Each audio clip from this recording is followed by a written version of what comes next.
My name is Cassie. I am 23 years old. I graduated as a qualified nurse this year and was given my first position as a home nurse. My patient was an English gentleman in his early 80s who suffered from Alzheimer's.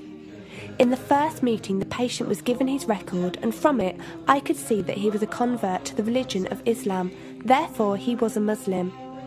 I knew from this that I would need to take into account some modes of treatment that may go against his faith, and therefore try to adapt my care to meet his needs. I bought in some halal meat to cook for him and ensured that there was no pork or alcohol in the premises, as I did some research which showed me that these were forbidden in Islam. My patient was in a very advanced stage of his condition, so many of my colleagues could not understand why I was going through so much effort for him. But I understood that a person who commits to a faith deserves that commitment to be respected, even if they are not in a position to understand. Anyway, after a few weeks with my patient, I began to notice some patterns of movement. At first, I thought it was some copied motions he'd seen someone doing, but I saw him repeat the movement at particular times: morning, afternoon, evening. The movements were to raise his hands, bow, and then put his head to the ground. I could not understand it. He was also repeating sentences in another language. I couldn't figure out what language it was, as his speech was slurred, but I know the same verses were repeated daily. Also, there was something strange. He didn't allow me to feed him with my left hand. Somehow I knew this linked to his religion, but didn't know how. One of my colleagues told me about Pal Talk as a place for debates and discussions. As I did not know any Muslims except for my patient, I thought it would be good to speak to someone live and ask questions. I went on the Islam section and entered the room True Message. Here I asked questions regarding the repeated movements and was told that these were the actions of prayer. I did not really believe it until someone posted a link on the Islamic prayer on YouTube. I was shocked. A man who has lost all memory of his children, of his occupation, and could barely eat and drink, was able to remember not only actions of prayer, but verses that were in another language.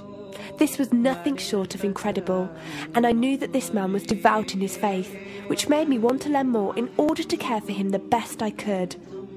I came into the Pal Talk room as often as I could, and was given a link to read the translation of the Quran and listen to it. The chapter of the bee gave me chills, and I repeated it several times a day. I saved a recording of the Quran on my iPod and gave it to my patient to listen to. He was smiling and crying, and in reading the translation I could see why. I applied what I gained from Pal Talk to care for my patient, but gradually found myself coming to the room to find answers for myself. I never really took the time to look at my life. I never knew my father. My mother died when I was 3. Me and my brother were raised by our grandparents who died 4 years ago, so now it's just the two of us. But despite all this loss, I always thought I was happy, content. It was only after spending time with my patient that I felt like I was missing something. I was missing that sense of peace and tranquility my patient, even through suffering, felt. I wanted that sense of belonging and a part of something that he felt, even with no one around him. I was given a list of mosques in my area by a lady on Pal Talk and went down to visit one. I watched the prayer and could not hold back my tears. I felt drawn to the mosque every day, and the imam and his wife would give me books and tapes to welcome any questions I had. Every question I asked at the mosque and on Pal Talk was answered with such clarity and depth that could do nothing but accept them. I have never practiced a faith, but always believed that there was a God.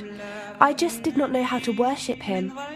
One evening I came onto Pal Talk, and one of the speakers on the mic addressed me. He asked me if I have any questions. I said no. He asked if I was happy with the answers I was given. I said yes. He then asked what was stopping me accepting Islam. I could not answer. I went to the mosque to watch the door.